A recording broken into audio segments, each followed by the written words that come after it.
Yo, what is up, YouTube? Welcome back to the channel. In case you guys don't know who I am, my name is Christian Compin. I'm 19 years old and I do high ticket sales for a living.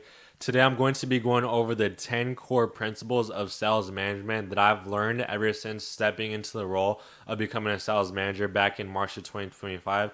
Right now, it's January 2026. Since then, I've been able to help our sales teams amongst different offers cash collect combined total over $1 million in info. So today I'm going to be breaking down all the lessons, all the things I've basically learned and took from this past 10 months, 10 to 12 months, give or take, as a sales manager, so that if you're already a sales manager, you could just begin implementing these things into your agency or into your offer.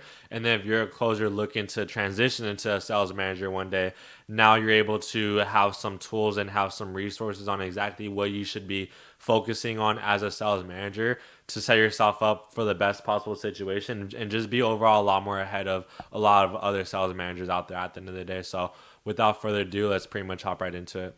So the first thing I want to go ahead and talk with you guys is metrics. So before in March 2026 and 2025, when I stepped into the role of sales manager, I had this sort of mindset of like, oh, I'm just gonna focus on setting. I'm just gonna focus on closing. I'm just gonna help the sales reps become better sellers and better closers, and strictly just focus on like the external philosophy of sales, like objection handling, discovery, things of that nature, and just overall make them better salespeople. Little did I know that that ended up costing us a lot of money. And what I mean by that is, as a sales manager, you need to treat the offer, you need to treat the agency as if it's your own business.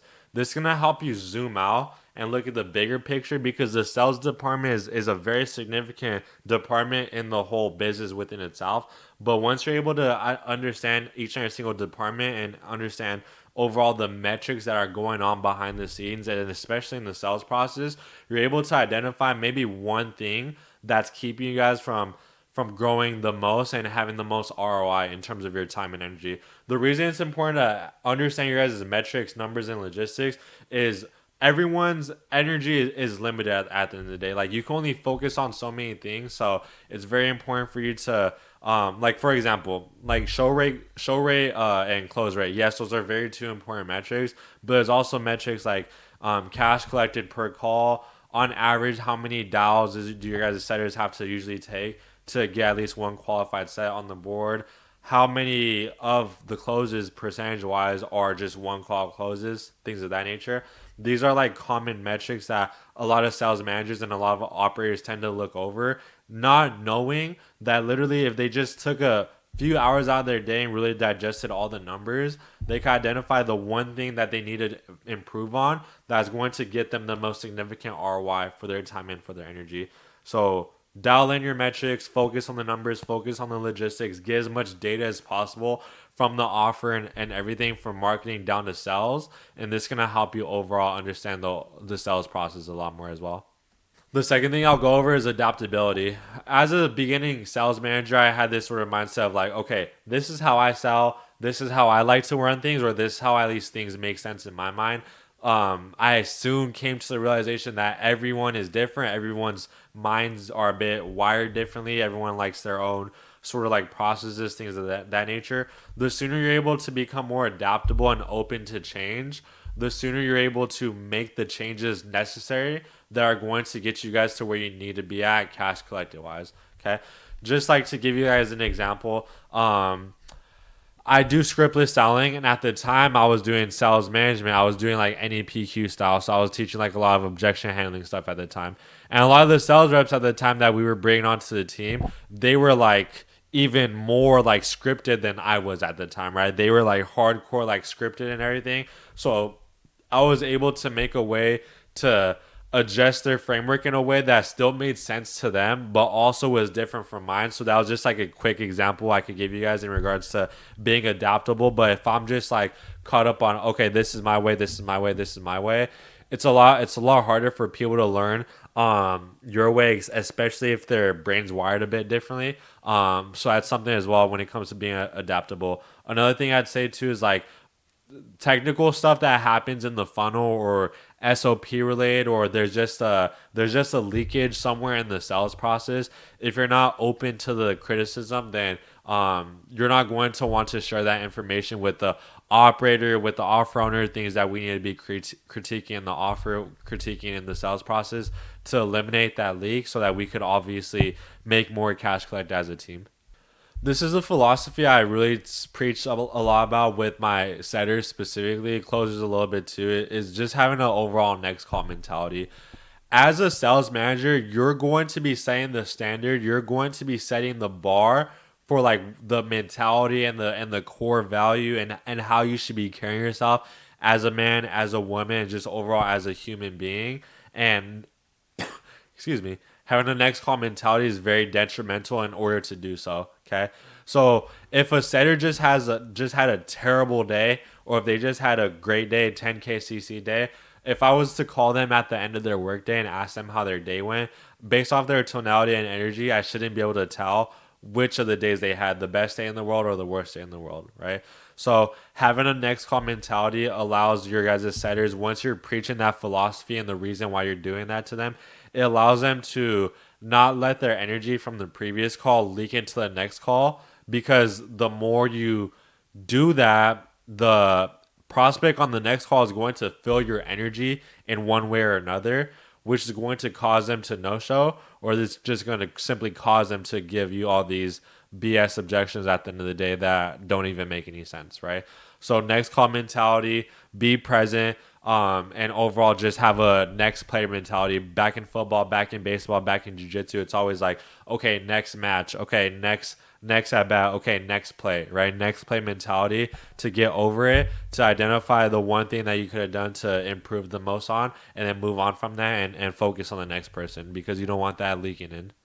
The fourth thing is alignment. Now, this I feel like aligns more with hiring appointment setters and hiring closers. It's very important that you share your guys' team mission and your guys' vision as an agency, as a offer, and what your guys' moral ethics and core values are as an agency or as an offer, to see if there's alignment between you guys, but then also the a potential setter or closer that you guys bring onto the team.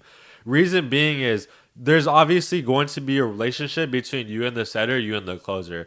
Now, whether that's good or bad is going to depend on this right here that I'm gonna be explaining to you guys here is alignment. Alignment with your goals, alignment spiritually, alignment with the offer's mission, alignment with the creator's mission. Because if there's not alignment, it's going to be exposed essentially, eventually, with your guys' time that you guys are working together, sales manager to setter, growth operator to setter, growth operator to closer, whatever the relationship is. And once it is exposed, the relationship between you and that setter or closer isn't going to be up much longer. Like the setter's gonna leave, closes are gonna leave. You're gonna end up having to let go of one of them, whatever the case may be. So make sure that things are aligned with your mission and with your value in the hiring process, and set that straight so that they understand if there's alignment, and also explain to them why it's important that there is alignment. Just how you want to make sure that you have alignment with your prospects as a high ticket closer is the exact same way you still want to make sure there's alignment with the setters and with the closers you're going to bring onto the team, because it's something that this is an industry where like the churn is insane. Like a lot of sales industry, I feel like churn when it comes to how long people stay in the sales industry.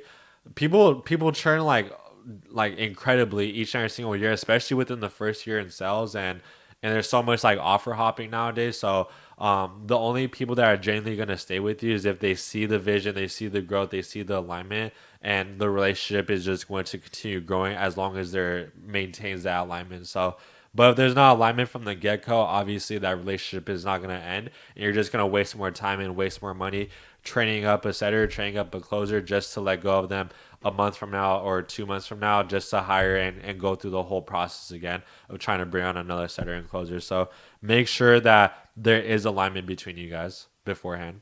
All right, next up is gamifying. So I don't know if I pronounced that right. I think it's gamifying. Is gamifying or gamifying?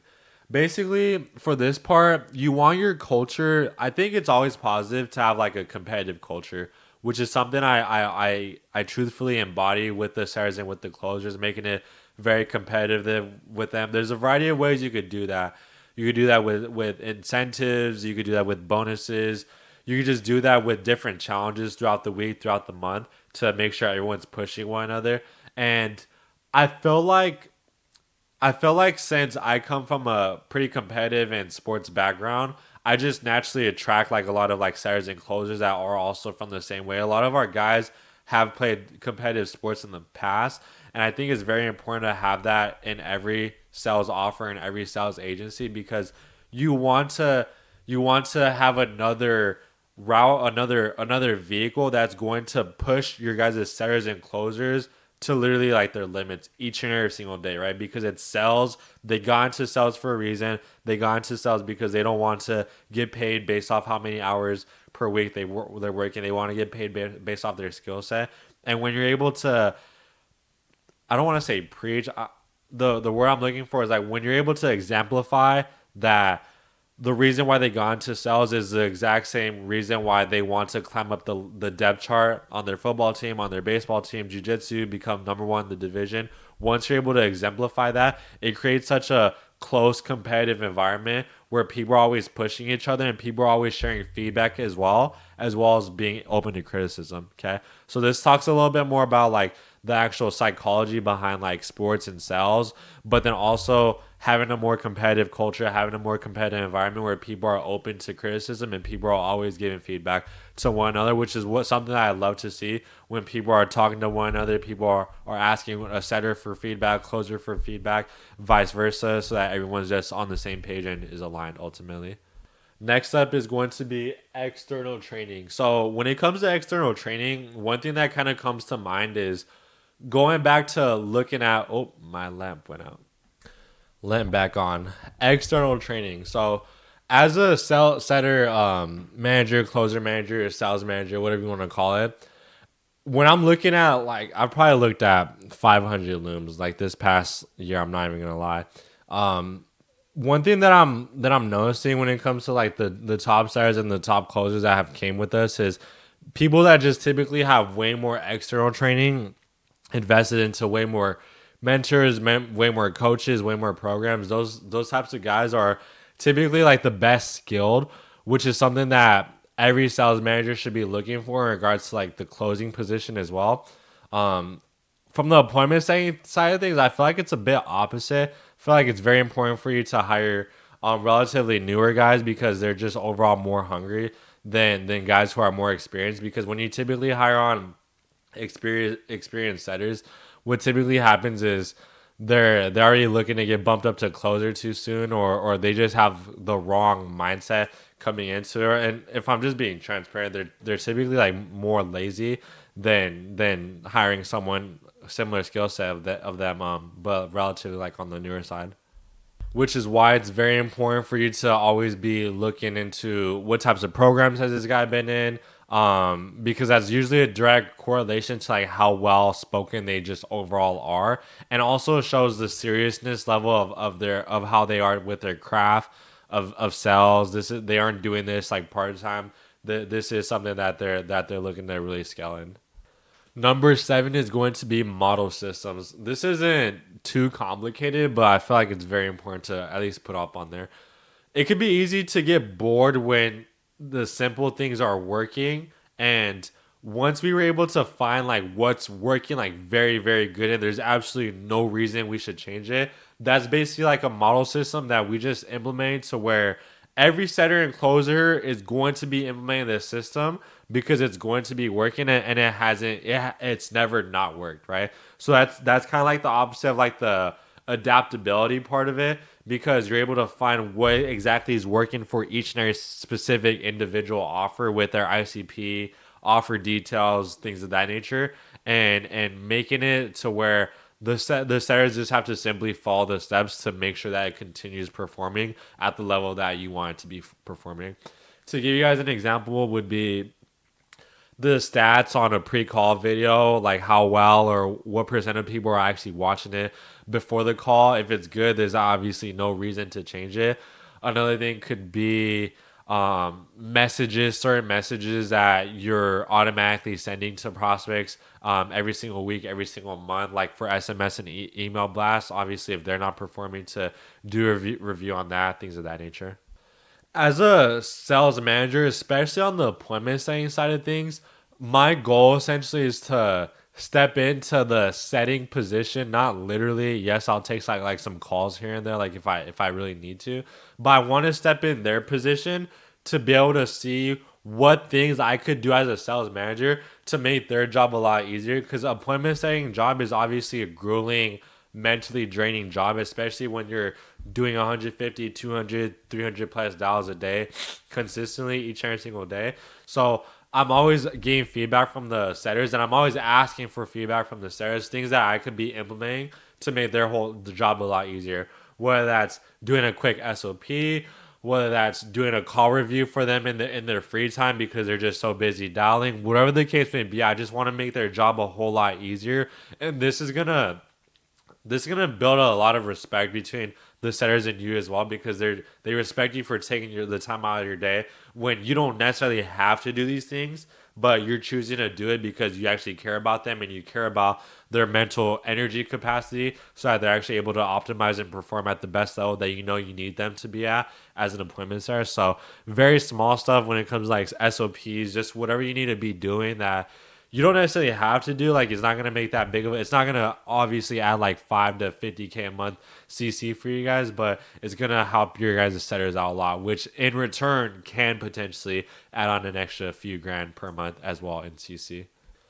So second to last one that I put is going to be neutrality. So what I mean by that specifically is the mind and the presence that setters and closers in our agency that I really want them to have, which is going to allow them to become a lot better active listeners because they're just so grounded, so cool, so calm, so collected, so neutral. They're not too far off to one side or the other, to where they're just so dialed in with the prospect and they're able to ask the right questions at the right time. This isn't like some sort of fancy word track or anything I teach to the setters or like the closers in any way, shape, or form, but it's more so like a philosophy and a embodiment that the setters and closers have the opportunity to take on, which is going to allow them to quiet their mind and allow them to be just so dialed in and present with the prospects, allowing them to just flow and just be so in tune and so present and not miss like the small minute details or small minute energy shifts or tonality shifts that the prospects have that gives them the gateway to ask those more powerful, more challenging questions as a sales rep. The last thing is training consistently. You should always have a set weekly, day by day schedule with your setters, with your closers, so that you can make sure that they're actually getting the proper training that they need to be in. It's less important if they have like a mentor or like a program that they're part of, because you know that they're already doing that active training and getting that extra help outside, which is obviously very, very, very important. But obviously, it's very important just to have them to have like a training consistently. They should never. The only time that they're actually doing calls, quote unquote, or like training sales, that it should never be the only time that they're doing that, when they're actually doing like a live call, live signing call, live closing call. Sometimes it could get easy to become lazy and just kind of like go through the motions.